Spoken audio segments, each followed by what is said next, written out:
Good morning all of you. How are you all? Today we are going to discuss about class 9th chapter 5 part 3rd. In this part we will discuss about different type of cell organelles and their functions. So let us start first cell organelles of the cell. Endoplasmic reticulum. So what is the endoplasmic reticulum and what is their function? Endoplasmic reticulum is present as on interconnection of tubules that are connected to the nuclear membrane in eukaryotic cell. जो endoplasmic reticulum है, ये endoplasmic reticulum वैसे interconnection होता है tubules का, means जो cell के अंदर ट्यूब्स प्रेजेंट होती है उन सेल की ट्यूबुल्स का इंटरकनेक्शन होता है. और ये जो न्यूक्लियर मेम्ब्रेन होती है यूकैरियोटिक सेल के अंदर, जो न्यूक्लियस के आसपास न्यूक्लियर मेम्ब्रेन होती है, उस न्यूक्लियर मेम्ब्रेन से अटैच होता है. There are two types of endoplasmic reticulum based on the presence or absence of ribosome on them. Ribosome की उपस्थिति या अनुपस्थिति यानी कि एब्सेंस और प्रेजेंस के बेसिस पर ये जो एंडोप्लाज्मिक रेटिकुलम है ये दो टाइप के होते हैं. वैसे एंडोप्लाज्मिक रेटिकुलम को इन शॉर्ट हम ER कहते हैं, शॉर्ट फॉर्म में इसको AR बोला जाता है एंडोप्लाज्मिक रेटिकुलम को. तो ये राइबोसोम की उपस्थिति या अनुपस्थिति के बेसिस पर दो टाइप के होते हैं. First is rough endoplasmic reticulum and second is smooth endoplasmic reticulum. Rough endoplasmic reticulum को RER बोला जाता है शॉर्ट में, और स्मूथ एंडोप्लाज्मिक रेटिकुलम को SER बोला जाता है. So let us discuss first RER और rough endoplasmic reticulum. Rough endoplasmic reticulum with ribosome attach on the cytosolic phase of endoplasmic reticulum and thus is involved in protein synthesis. Rough endoplasmic reticulum जो होता है यहाँ पर ये attach होता है, जो साइटोसोलिक फेज होता है एंडोप्लाज्मिक रेटिकुलम का. एंडोप्लाज्मिक रेटिकुलम के साइटोसोलिक फेज पर राइबोसोम अटैच होते हैं. राइबोसोम इनके ऊपर प्रेजेंट होते हैं और ये प्रोटीन सिंथेसाइज में हेल्प करते हैं. मीन्स प्रोटीन को बनाने में ये मेनली इम्पोर्टेंट रोल प्ले करते हैं. और ये प्रोटीन सिंथेसिस इसलिए करते हैं क्योंकि इनके ऊपर राइबोसोम प्रेजेंट होते हैं, और वो राइबोसोम हम जनरली जानते हैं कि प्रोटीन बनाने की एक फैक्ट्री होती है. तो राइबोसोम की उपस्थिति की वजह से इनकी जो सरफेस होती है वो रफ फॉर्म में हो जाती है. इस वजह से इनको रफ एंडोप्लाज्मिक रेटिकुलम बोला जाता है. Next second smooth endoplasmic reticulum और SER which lacks ribosome and has a function during lipid synthesize. इनके ऊपर बहुत ही कम मात्रा में या नहीं के बराबर जो है वो राइबोसोम एब्सेंट होते हैं. राइबोसोम प्रेजेंट नहीं होते हैं इनके ऊपर जनरली वैसे तो, और अगर होते भी हैं तो बहुत ही कम अमाउंट में प्रेजेंट होते हैं. और ये जनरली जो है SER जो है ये जनरली लिपिड सिंथेसाइज के टाइम पर फंक्शनली होते हैं. Now we can see the structure of endoplasmic reticulum. This is the cisternae of endoplasmic reticulum, and that is the ribosomes. They are attached on the cisternae of endoplasmic reticulum, and that is the cisternal space. That is the rough endoplasmic reticulum because ribosomes are attached on their surface. ये rough endoplasmic reticulum है क्योंकि इसके ऊपर ribosome को हम देख पा रहे हैं कि राइबोसोम इनके ऊपर अटैच है. Now second structure is smooth endoplasmic reticulum. Smooth endoplasmic reticulum means इनके ऊपर राइबोसोम जो है वो एब्सेंट होते हैं और इनकी सरफेस जो है वो स्मूथ होती है. यहाँ पर भी हम देख सकते हैं कि स्मूथ एंडोप्लाज्मिक रेटिकुलम लिखा हुआ है, यानी कि इनकी सरफेस स्मूथ होती है. राइबोसोम इनके ऊपर नहीं पाए जाते या बिल्कुल ही कम मात्रा में पाए जाते हैं, इसलिए इनको स्मूथ एंडोप्लाज्मिक रेटिकुलम कहते हैं. Now let us discuss about functions of endoplasmic reticulum. Endoplasmic reticulum contains many of the enzymes required for several metabolic processes. Endoplasmic reticulum के अंदर बहुत सारे मेनी एंजाइम्स प्रेजेंट होते हैं जो कि सेवरल मेटाबॉलिक एक्टिविटीज़ या मेटाबॉलिक प्रोसेसेस में पार्टिसिपेट करते हैं। And the surface of the endoplasmic reticulum is essential for the other operation like diffusion, osmosis and active transport. और इनकी जो सरफेस होती है वो डिफरेंट टाइप की जो ऑपरेशन, डिफरेंट टाइप के ऑपरेशन या डिफरेंट टाइप के जो प्रोसेसेस होती है उनमें इन्वॉल्व होती है, जैसे डिफ्यूज़न, ऑस्मोसिस और एक्टिव ट्रांसपोर्ट एक्सेट्रा के अंदर ये जो है पार्टिसिपेट करती है, इनकी जो सरफेस होती है वो। और इनके अलावा synthesize of lipids like cholesterol and steroid, इनका एक क्रूशियल रोल होता है कि ये लिपिड और लिपिड जैसे कोलेस्ट्रॉल और स्टेरॉइड्स का जो है प्रोडक्शन करते हैं, फॉर्मेशन करते हैं सेल के अंदर। इसके अलावा ये सिंथेसाइज ऑफ प्रोटीन्स ऑल्सो ये परफॉर्म करते हैं या प्रोटीन का सिंथेसाइज करते हैं सेल के अंदर। Now let us discuss about next cell organelles, Golgi apparatus. What is the Golgi apparatus? The Golgi apparatus is the cell organelles mostly present in eukaryotic cell. Golgi apparatus जो है एक ऐसा cell organelles है जो कि mostly eukaryotic cell के अंदर present होता है, which is responsible for the packaging of macromolecules into vesicles. ये रिस्पॉन्सिबल होते हैं packaging of macromolecules into vesicles में। ये मैक्रोमोलिक्यूल की पैकेजिंग में हेल्प करते हैं और उनको वेसिकल में चेंज करने का काम करते हैं।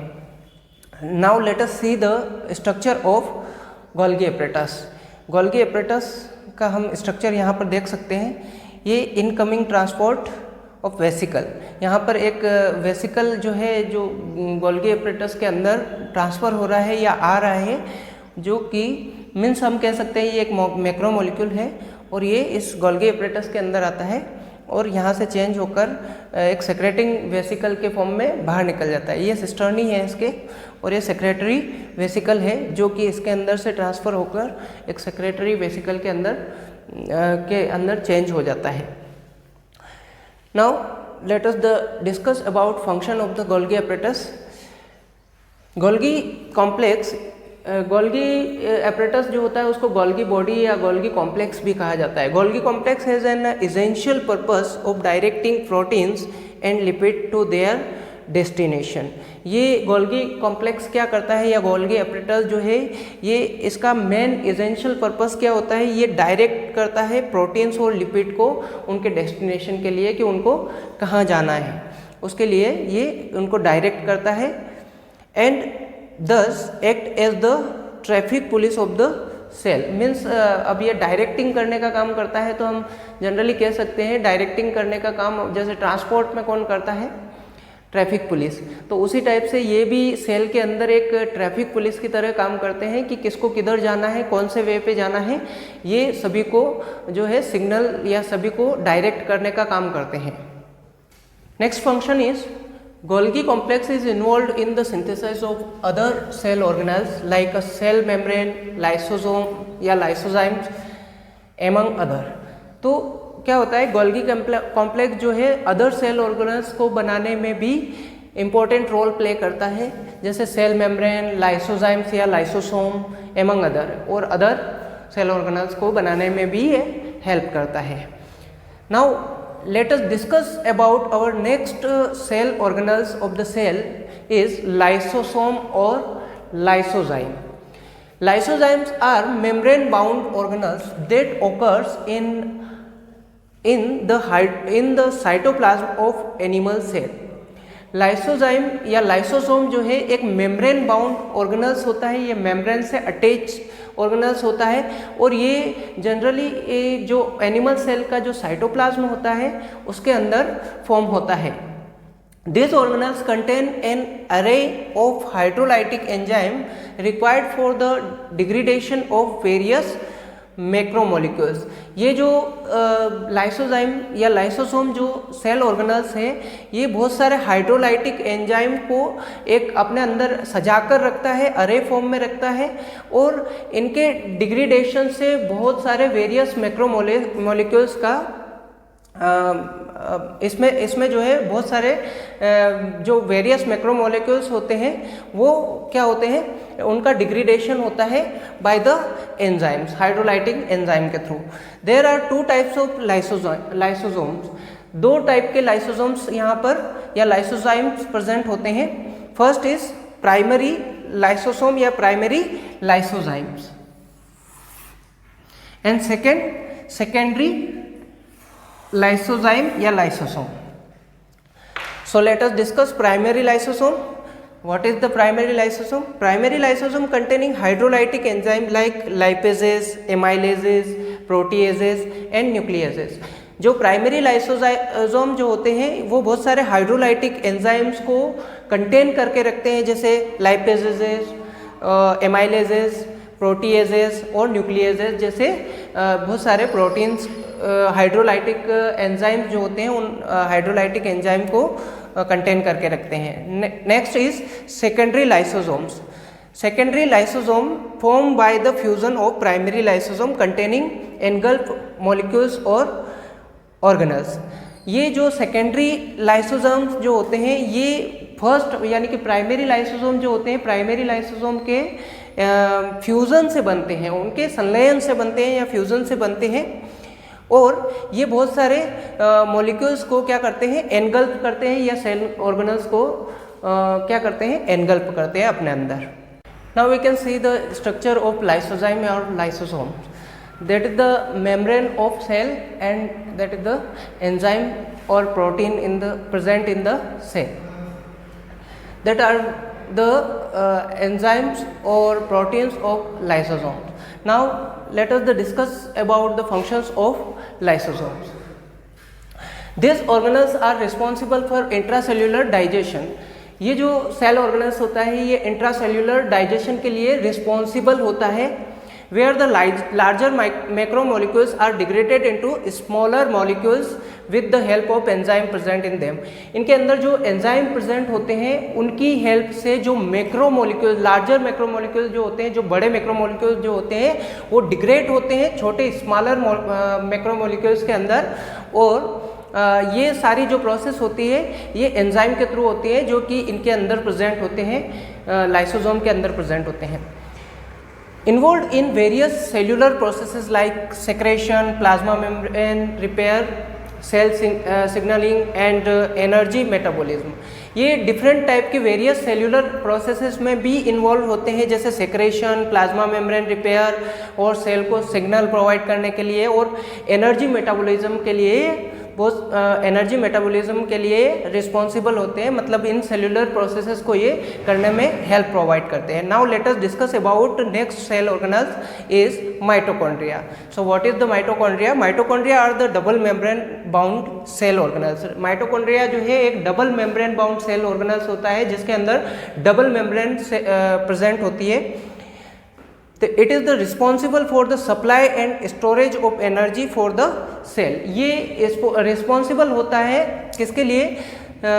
सप्लाई और storage of energy, means energy को स्टोर करने के लिए और एनर्जी को पूरी सेल के अंदर डिफरेंट फंक्शंस को करने के लिए, एनर्जी को सप्लाई करने के लिए ये सेल ऑर्गेनल्स रिस्पॉन्सिबल होता है, और एनर्जी इसके अंदर ही स्टोर होती है। इसे हम power house of the cell भी कहते हैं। The oxidation of various substrates in the cell to release energy in the form of ATP, adenosine triphosphate in the primary purpose of mitochondria. अब हम देखते हैं कि जो बहुत सारे वेरियस सबस्ट्रेट जो होते हैं सेल के अंदर, उन वेरियस सबस्ट्रेट का जब ऑक्सीडेशन होता है तो एनर्जी रिलीज होती है। जब ऑक्सीडेशन होता है तो एनर्जी रिलीज होती है, और ये एनर्जी इन माइटोकॉन्ड्रिया के अंदर स्टोर होती है, और ये एटीपी के फॉर्म में स्टोर होती है। एटीपी क्या है? ATP is the adenosine triphosphate, इसका फुल फॉर्म होता है। तो ये जो एनर्जी होती है किसी भी सब्सट्रेट का जब सेल के अंदर जो है ऑक्सीडेशन होता है, तो ऑक्सीडेशन के दौरान जो रिलीज होती है एनर्जी वो एटीपी के फॉर्म में इस माइटोकॉन्ड्रिया के अंदर स्टोर होती है। This is the structure of mitochondria. We have already discuss about it is the double membrane cell organelles. हम ऑलरेडी डिस्कस कर चुके हैं कि जो माइटोकॉन्ड्रिया होता है ये डबल मेम्ब्रेन सेल ऑर्गेनल्स होता है। It is the outer membrane and it is the inner membrane, ये आउटर मेम्ब्रेन है और ये इनर मेम्ब्रेन है. It is the cristae are present in the inner membrane and DNA is present in the inner membrane and also present the ribosome. इसके अंदर ribosomes और DNA भी इसके अंदर प्रेजेंट होते हैं. इनके अंदर इनका एक स्पेसिफिक DNA होता है, न्यूक्लियस के अलावा भी इनके अंदर भी DNA प्रेजेंट होता है. Now let us discuss functions of the mitochondria. The primary function of mitochondria is the synthesis of energy in the form of ATP required for the proper functioning of all the cell organelles. जो इसका main primary function जो होता है mitochondria का, ये होता है ATP का फॉर्मेशन करना या एनर्जी का फॉर्मेशन करना, जो कि पूरी सेल के अंदर जो भी सेल ऑर्गेनल्स होते हैं उन सारे सेल ऑर्गेनल्स के फंक्शन के लिए ये एटीपी रिक्वायर्ड होता है या ये एनर्जी उनके लिए रिस्पॉन्सिबल होती है उनके फंक्शंस के लिए. तो इनका मेन प्राइमरी फंक्शन यही होता है एटीपी का प्रोडक्शन करना and also help in the balancing of calcium ion within the cell. और ये इसके अलावा एक फंक्शन और करते हैं, कैल्शियम आयन को सेल के अंदर जो है बैलेंस करते हैं, मेंटेन करते हैं. तो ये सारे जो है फंक्शंस इनके माइटोकॉन्ड्रिया के हैं. और इसके अलावा जो है ये एटीपी को स्टोर करके भी रखता है सेल के अंदर. So dear students, I hope you have understand that about the cell organelles and their functions. In next video we will discuss about our cells, remaining cell organelles and their functions. So dear students, have a nice day and goodbye.